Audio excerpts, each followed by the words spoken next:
Magandang umaga sa atin lahat mga kaibigan, kababayan. Guys, pagkita ko lang yung menu namin dito sa amin sa araw na ito.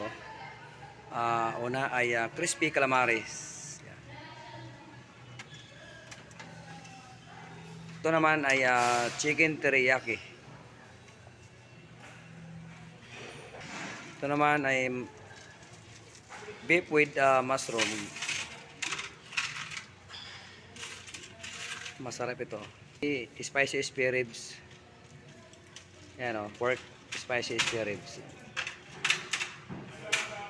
Dito sa kabila naman, meron tayong ginataang tambakol mga kabayan. Siyempre pag dapat may isda kasi Holy Week na isda ang meron. Nako, ito yung pinipilahan dito talaga. Ubos agad to. Lechong paksiw. Oh, sarap niyan. Mamaya, ubos agad to mga kabayan. Meron tayong beef ala pobre. Yan. Siyempre mga kababayan, hindi mawala yung chicken sa araw-araw natin. No?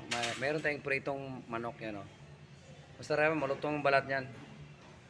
So mga kababayan nyo sa kabila, marami ding ulam doon sa kabila. Yun. Kaya lang, sa ngayon ay wala pang tao kasi maaga pa.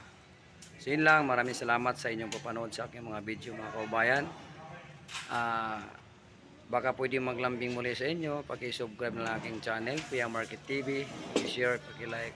Maraming salamat. God bless us.